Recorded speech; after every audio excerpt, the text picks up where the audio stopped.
It is my privilege to welcome this august gathering of eminent scholars and personalities today at the Distinguished Indologist Award ceremony. This is the third year since the institution of this award by the Indian Council for Cultural Relations, ICCR, in the year 2015, that the ceremony at prestigious Darbar Hall is being organized. Scholars from various nations, in the process of understanding India, have contributed towards the study and growth of Indology, which is what the Distinguished Indologist Award celebrates.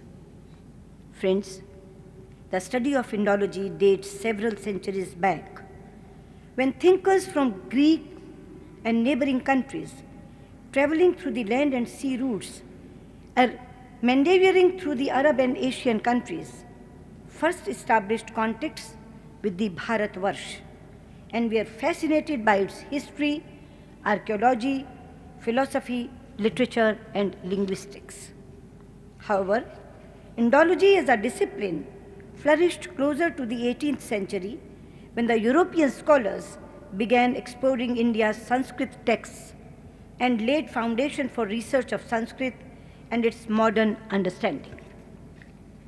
History of Indology, comprising many eminent scholars from world over and India, including William Jones, Max Muller, R.G. Gangarkar, S. Kuppuswamy Shastri, V.S. Sukhat Shankar, Michael Wiesel, Vasishtha Narayan Jha, to name a few, who dedicated their lives in seeking and promoting knowledge about India and its culture. That India and studying it anchored its scholars and students for lifetime is a testimony of the ability of Indian culture to respect and love one and all, as also bind all in a one large family with the knowledge and wisdom that it has to offer. Speaking about Indology, visual that appears of India is that of traditions and rituals. However, it needs to be mentioned that India is perhaps the only country in the world where traditions have seamlessly merged into a modern society. Today, India is a unique blend of modernity and traditions, with a society deeply rooted in its heritage, history, and culture. Sometimes, India appears as a paradox to scholars, but there is no doubt that scholars who once start studying India fall in love with this complex and extremely diverse country instantly. The ideological perspective, goal-oriented approach, and scientific methodology used in study of various shastras in ancient Indian texts are as enigmatic as relevant to today's world. Studies and research in Indology were initiated to understand the shastras documented in ancient Indian texts. These shastras, though documented several centuries ago, have not lost their relevance till date. The Vedas and the Upanishads, which are the axis of Indology, speak of inclusiveness and universality. The spirit of universality, explained in the Upanishads, emphasizing on principles of tolerance and resilience, is particularly relevant in today's world, which is gripped with disturbance and is looking for solutions to cohabit and coexist in the world. Yoga and Yoga Shastra, contribution of India's ancient heritage, is a fine example of how not only has this discipline cutting across the national boundaries made place for itself world over, but also has provided solutions at individual level when it comes to matters of dealing with physical or emotional stress and overall personal well-being. Understanding the relevance of ancient Indian texts in the present context is at the base of growing interest in studying Indology. Through ICCR, it is our endeavor to send best of the teachers of yoga, Sanskrit, and Veda to countries all over to provide solutions both at the community and individual levels and to spread the message of peace and brotherhood. It's a matter of immense pleasure for us that the third Distinguished Indologist Award is being conferred on a scholar from Japan, a country with which India shares a strong relationship that goes back to 1400 years. I would like to congratulate Professor Hiroshi Marui on receiving the 3rd Distinguished Indologist Award for his works on Indian philosophy, Indian literature, and Buddhist studies. Congratulations, Dr. Marui. India's earliest documented direct contact with Japan was with the Todaiji temple in Nara, where the consecration or eye-opening of the towering statue of Lord Buddha was performed by an Indian monk, Bodhisena, in 752 AD. In the modern times, Indian spiritual leaders like Swami Vivekananda, Nobel laureate Rabindranath Tagore, freedom fighter Netaji Subhash Chandra Bose, and Judge Radha Vinod Pal have contributed in strengthening the relations between our two great nations. The two countries have built on these values and created a partnership which is unique in many ways. India is the largest democracy and Japan is the most prosperous democracy in Asia. Today, the two countries see each other as strategic partners, and this is expressed in a wide range of contexts and activities. Our annual summits, unique as they are, help in strengthening the political relationship between our two countries. Of the organizations established in 19th century for study and promotion of Indology, such as the Asiatic Society, American Oriental Society, German Oriental Society, the Japanese Association of Indian and Buddhist Studies played an important role in evolution of Indology. Contributions by scholars as Professor Hiroshi of Japan have not only helped in promoting Indology in Japan, but also building bridges between the two cultures, which share a great deal on various planes. I once again welcome Professor Hiroshi Marui and the distinguished audience present here, and wish that the Distinguished Indologist Award will continue to encourage many scholars world over to study India and Indology and help build intercultural and intercivilizational bridges for better understanding of cultures of respective countries. I would also like to thank Mananiya Rashtrapati ji for hosting and blessing this very, very important award ceremony. Thank you. The winner of this year's Distinguished Indologist Award is Dr. Hiroshi Marui, professor in the Indian Philosophy Department of the University of Tokyo. He has spent more than 40 years working on Indian philosophy, Indian literature, and Buddhist studies. Even today, he is working actively and guiding young Japanese to study Indian philosophy and literature. 5 students have received the doctorates under his guidance.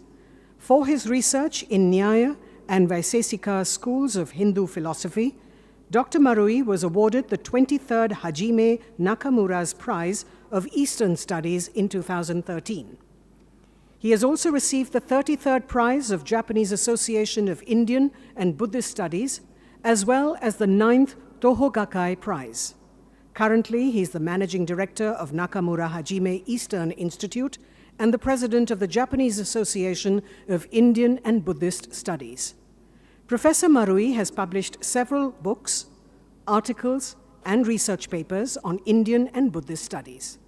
For his invaluable contribution to the study, teaching, research in India's philosophy, thought, history, art, culture, Indian languages, literature, civilization, and society, may I now request the President of India, Mr. RamNath Kovind, to confer on Dr. Hiroshi Marui the Distinguished Indologist Award for 2017. The award includes a gold lapel pin, $20,000 US, and a citation. Dr. Hiroshi Marui.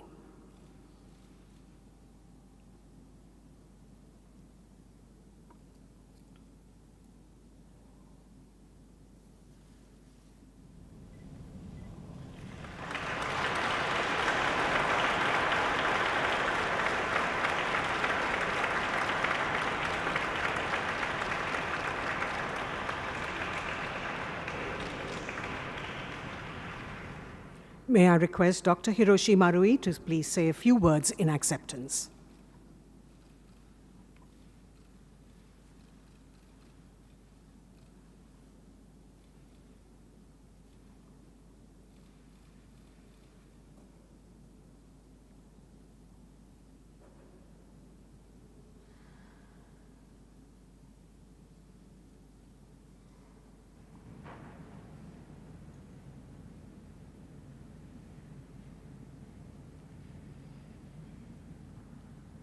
First of all, I'd like to express my deepest gratitude to Your Excellency, Shri RamNath Kovind, President of India, and Your Excellency, Professor Lokesh Chandra, the former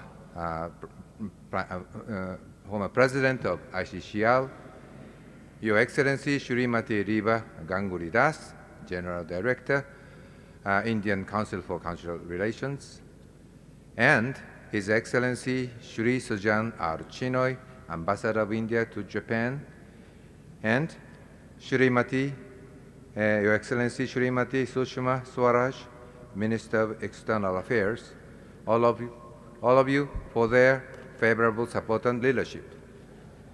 My deepest thanks also go to all the other Indian ladies and gentlemen, as well as Japanese people who have worked for the realization of this award. Moreover, my best thanks also to all of you who participate in today's memorial ceremony. It is indeed the highest honor and the greatest pleasure as well for me to be granted the Distinguished Indologist 2017. This is really a wonderful gift for me from India and also from the long history of close cultural relationship between India and Japan. I have dedicated more than 40 years to the study of Indian philosophy and religion. Through my research activities, I have encountered many interesting concepts and thoughts that have grown up in the Indian soil. One of them is the idea of three deaths, Rinatraya. It means that the Brahmins are born with three deaths. The debt to the gods should be cleared off by giving offerings to the gods. The debt to our forefathers should be cleared by producing offspring. And the debt to the olden sages should be cleared by studying the Vedas. This idea can be traced back to the 10th century BC, as it is found in the Yajurveda. Above all, let me call your attention to the notion of the debt to the olden sages. According to the traditional Indian concept of knowledge, there is principally no knowledge at all which could ultimately be traced back to any individual thinker except to the founder of a branch of learning, Shastrakara. In the case of the Veda, you owe your knowledge of them ultimately to the inspired poets of olden times, rishis, who are supposed to have seen the Vedas. In this view, even if there might be any new knowledge at all, it is possible only on the foundation of traditional knowledge. We are indebted to our forefathers for the original establishment and later successive transmission of our knowledge system. Certainly, we may add new elements to the foundation of knowledge, but these new elements are not entirely due to our innovation. Additional accomplishments are the product of a cooperation between the heritage of traditional knowledge and our interpretation of it in later times. Cooperation between the old and the new. The similar idea is also found in the field of philosophy in India. According to the traditional Indian philosophy, thinking is not a monologue, but a dialogical activity. Our individual thought is not an isolated product, but it is in some sense a part of the continuous or historical development of knowledge. Each scholar is, as it were, a runner, an intellectual runner. However, according to the old Indian concept of scholarship, scholar is not an isolated runner, but a member of the relay team. A scholar of each generation may inherit the old tradition of a knowledge system from earlier generation and hand it over to the next generation, just as a relay runner takes a baton from a forerunner of the team, and after running a certain allotted distance, the relay runner hands the baton over to the next runner. Today, we are living in a totally different world. Each scholar has to show his or her own original innovation. The succession of intellectual activities from generation to generation is not the point for you to emphasize. Instead, you have to put emphasis upon the difference of what you have done from what the past scientists had done. You are entitled to claim, even for the ownership of your own intellectual achievement. Any particular academic activity belongs to a certain individual or a certain group, not to others. Now, I would not like to emphasize the isolated originality of my academic achievements. I have just been trying to understand what the author of any philosophical text intended to say, or to discover the significance of some phases of Indian philosophy to the contemporary world. However difficult the text was, I never gave up the task of reaching the true understanding of it. Perhaps that was the portion of my own personal efforts and activities, but I acknowledge profound indebtedness to many distinguished Indian or Japanese or Western foreigners or contemporaries for their brilliant clarification and stimulating explanation. Here I mention only two names. First, Dr. Vasishta Narayana Jha, a former director of CSS, University of Pune.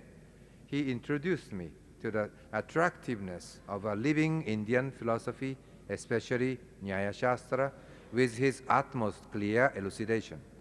Second, the late Dr. Hajime Nakamura, the greatest Japanese foreigner for me. He was a guru of my guru, Dr. Sengaku Maeda. One of Dr. Nakamura's outstanding features was his scholarly dedication as a bodhisattva. He never studied for his own fame.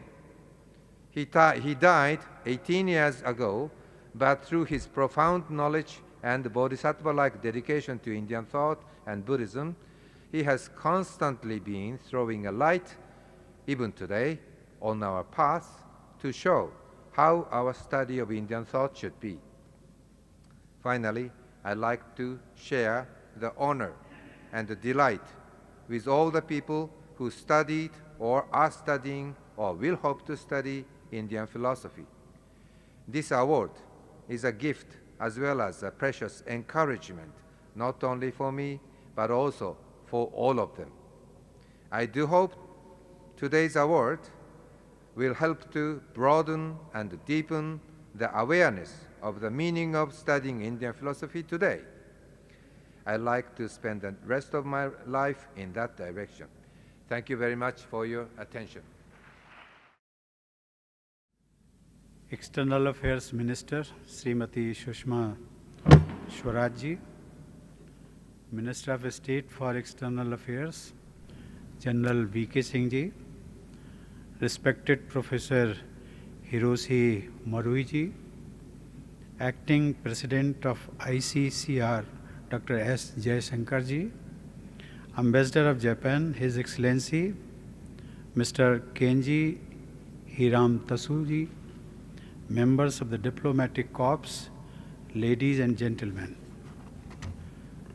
I extend a warm welcome to all of you at the distinguished Indologist Award ceremony. It is indeed a privilege for me to address this august gathering of eminent scholars and personalities. A few centuries ago, people from different walks of life came together to delve deep into India's ancient past. And so, Indology was born. Scholars the world over have continued to study this academic tradition to understand Indian civilization and its ancient heritage. The Distinguished Indologist Award is a befitting recognition of all scholarly works, past and present, to discover the deeper essence of Indian thought and expression. I compliment the Indian Council for Cultural Relations for this initiative. Ladies and gentlemen, I am delighted to have conferred the third Distinguished Indologist Award on Professor Hiroshi Marui of Japan. That I did so with Lord Buddha blessing us from behind makes it even more special. Professor Hiroshi Marui has spent over 40 years working on Indian philosophy and Buddhist studies. His many acclaimed publications and research papers are considered final authority on several subjects the world over. As the president of Japanese Association of Indian and Buddhist Studies, he has made significant contribution to propagate Indology amongst the youth in Japan. I congratulate him for receiving this prestigious award and compliment him for his exemplary contribution to Indology.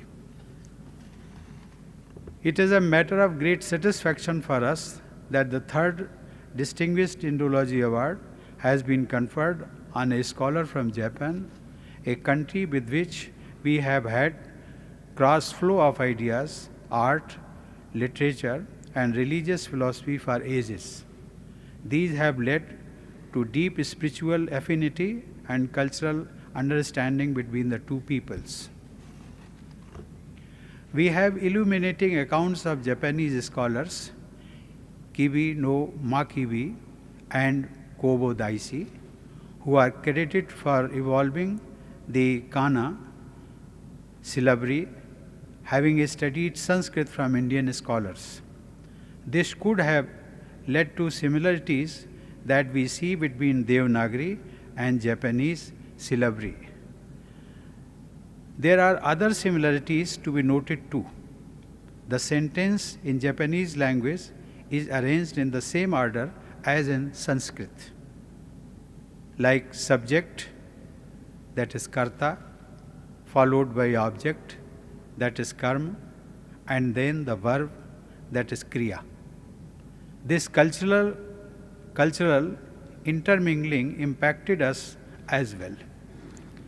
With Okakuru Tenzin and his association with Swami Vivekananda and Gurudev Rabindranath Tagore, a new chapter unfolded in Indo-Japanese understanding. Japan's success in modernizing itself while keeping its traditional values intact had deeply impressed both. Today, India-Japan relations have acquired a higher salience. As such, Indology and the works of Professor Hiroshi Marui have become even more meaningful. Ladies and gentlemen, Indology is the study of India, its multifaceted and ancient culture and civilization. It is fascinating how the cross currents of time in the 17th and 18th century led to deep interest among Western scholars to study Sanskrit and ancient Indian texts. Universities in Europe and Orientalists in India sought solace in Upanishadic thought and admired the liberty, sophistication of Santakulam. Monier Williams and others saw in the Ramayana and the Mahabharata the clue to the Indian mind and ethos. Max Muller, the great Indologist, said, and I quote, "If I were asked under what sky the human mind has most fully developed some of its choicest gifts, has most deeply pondered over the greatest problems of life, and has found solutions of some of them which well deserve the attention even of those who have studied Plato and Kant, I should point to India." Unquote. Spiritual leaders and social reformers from Swami Vivekananda to Raja Ram Mohan Rai went deep into writings of Indologists and reminded Indians of their ancient heritage. The Indologists brought about a new consciousness in India that ignited self-pride. They became a bridge between India and the Western world. This also encouraged many Indian scholars to take up Indology. Indian culture and its many attributes have evolved over centuries. The depth of time has given it a unique strength and character. It is integral and holistic, synthetic and accommodating. Hence, it could survive the onslaughts of time and transcend the limits of space. Indianness is characterized by inclusive pluralism. It is rooted in the principle of dharmo rakshati rakshita, that is, dharma or the virtuous order which, when protected, protects all without exclusion. Ladies and gentlemen, today we all live as a global community. There is a greater need for mutual understanding. New ideas are shaping our daily lives. People and policy makers are looking for options to make living more sustainable, one where we have a symbolic relationship with nature and ecology around us. We are digging deep into our traditional knowledge and ancient wisdom to share with the humankind the best of our achievements.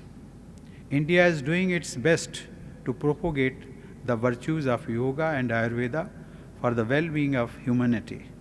Likewise, other nations and societies are making efforts to revive their traditional cultural expressions.